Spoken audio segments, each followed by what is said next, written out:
Assalamualaikum warahmatullahi wabarakatuh. Gimana nih kabarnya teman-teman? Semoga sehat ya. Nah, pada kesempatan kali ini kita akan menjelaskan mengenai perkembangan bahasa pada manusia dari mulai bayi hingga dewasa akhir. Di sini aku Aulia dan partner aku Kak Zilva yang akan menjelaskan. Terus juga ada Kak Bayu sebagai operator. Halo.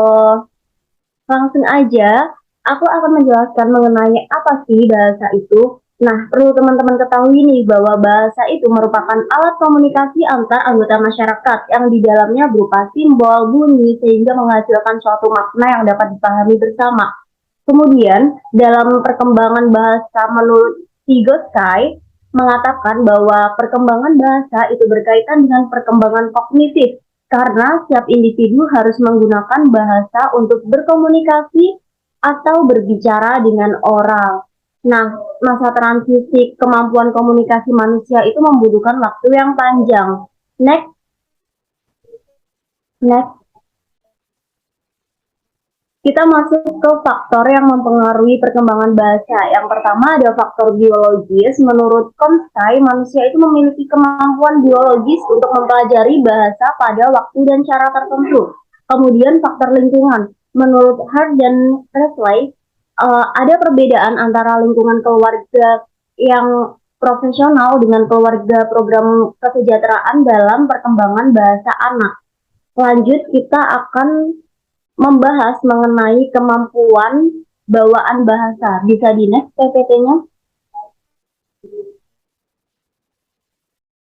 Yang Oke. Nah, pada dasarnya seorang anak itu terlahir dengan tata bahasa yang universal atau kompleks. Seorang individu itu ketika lahir dianugerahkan dengan kepekaan otak.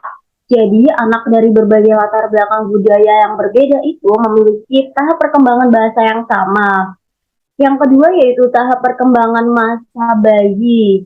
Nah, di situ ada 5 tahap. Setiap perkembangan bahasa bayi itu memiliki tahapan yang berbeda dari usia 0 hingga 24 bulan atau 2 tahun. Nah, teman-teman bisa lihat di PowerPoint dan bisa dibaca di PowerPoint ya. Selanjutnya akan dijelaskan oleh Kak Zevanya. Silakan.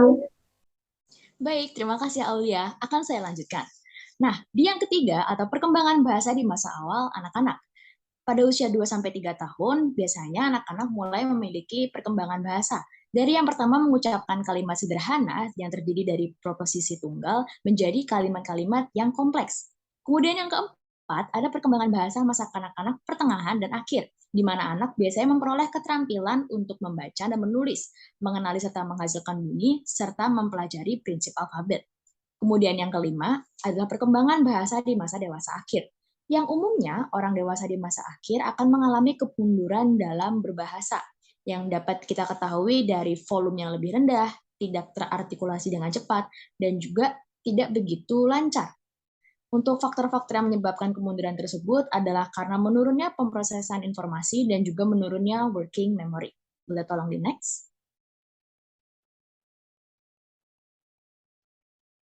Selanjutnya, bagaimana sih implikasi perkembangan bahasa dalam pendidikan? Nah, Chomsky mempercayai bahwa anak belajar secara spontan, yang artinya mereka meniru bahasa orang-orang yang ada di sekitarnya.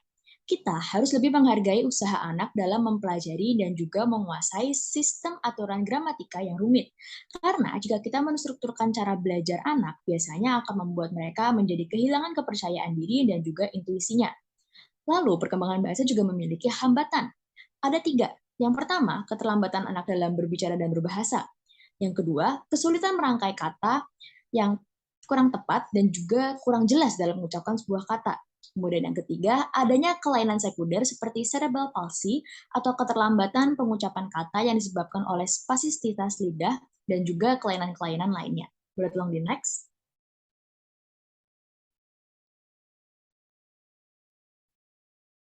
Baik, dari materi yang telah disampaikan oleh Aulia dan saya sendiri, dapat kita ketahui bahwa perkembangan bahasa pada setiap tahap usia itu berbeda-beda atau memiliki keunikannya masing-masing, mulai dari bayi hingga dewasa, dan akan semakin bertambah dan juga menjadi semakin kompleks seiring bertambahnya usia.